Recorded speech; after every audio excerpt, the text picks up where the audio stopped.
Nostradamus dan nubuatan Alkitab adalah dua sumber nubuat yang berbeza dan memiliki indikator atau tanda-tanda yang berbeza untuk meramal terjadinya gempa bumi. Nostradamus ialah seorang peramal abad ke-16 yang dikenali kerana kumpulan puisinya yang berisi ramalan-ramalan tentang masa depan. Walau bagaimanapun, ketepatan ramalannya telah menjadi kontroversi dan konteks yang tidak jelas dalam puisi-puisinya. Ini membuat interpretasi dan pemahaman terhadap ramalannya menjadi sulit untuk difahami. Oleh itu, sukar untuk mengatakan adakah Nostradamus mempunyai indikator yang jelas untuk meramal terjadinya gempa bumi yang boleh terjadi pada bila-bila masa. Sementara itu, nubuatan Alkitab ialah nubuat dalam kitab suci agama Kristian. Beberapa nubuat dalam Alkitab, terutama dalam kitab Wahyu, digunakan untuk meramal terjadinya gempa bumi dan bencana alam lainnya. Walau bagaimanapun, seperti halnya dengan ramalan Nostradamus, interpretasi nubuat Alkitab juga boleh menjadi subjektif dan tergantung pada sudut pandang masing-masing individu.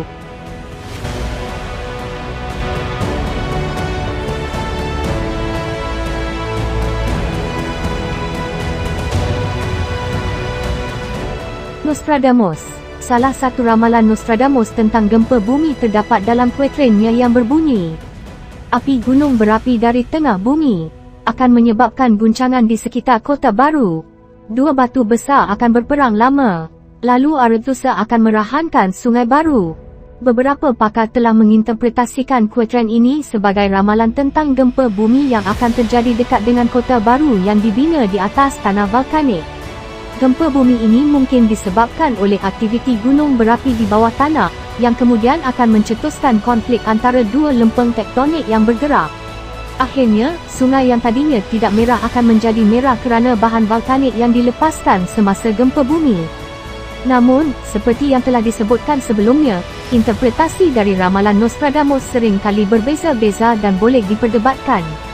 Oleh itu, perlu diingat bahawa ramalan ini harus dianggap sebagai hiburan atau pandangan yang bersifat spekulatif, dan bukan sebagai sesuatu yang pasti.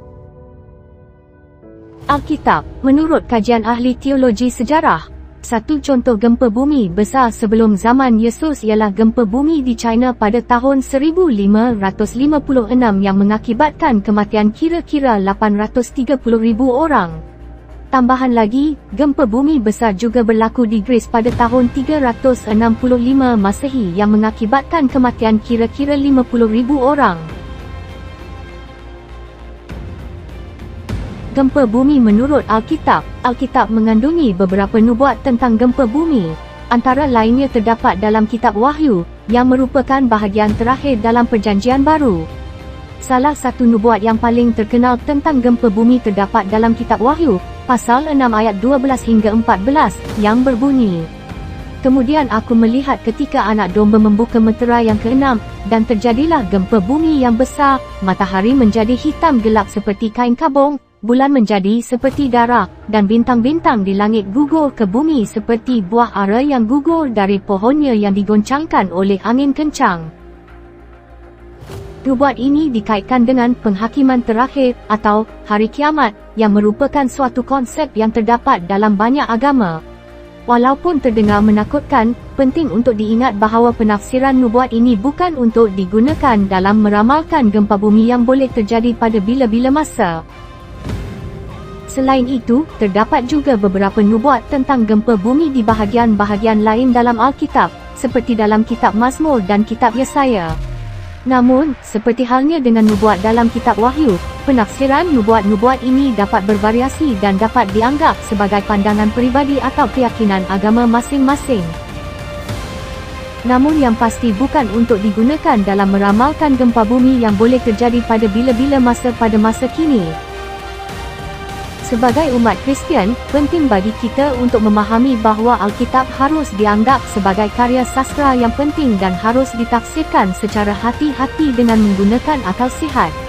Hendaklah kita melihat nubuat-nubuat ini sebagai pengingat tentang kekuasaan Allah dan kedaulatannya atas alam semesta, bukan sebagai ramalan spesifik tentang gempa bumi yang terjadi pada bila-bila masa di masa depan.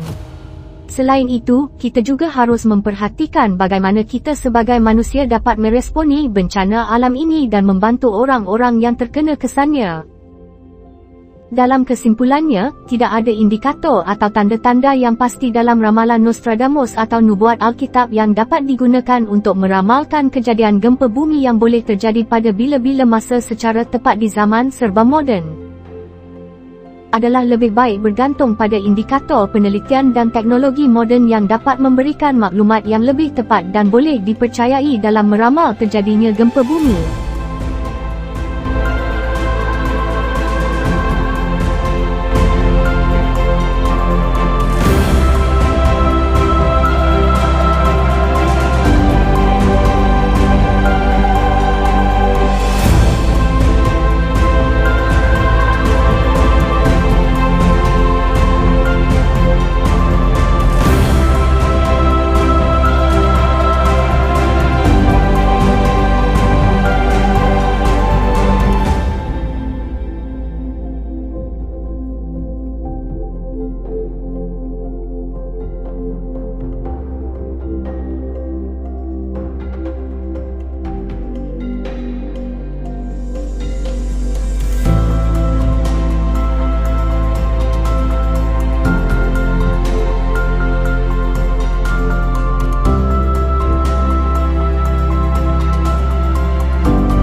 Sebagai orang Kristian, kita dipanggil untuk saling mengasihi dan membantu sesama, terutama dalam situasi-situasi yang sulit seperti bencana alam.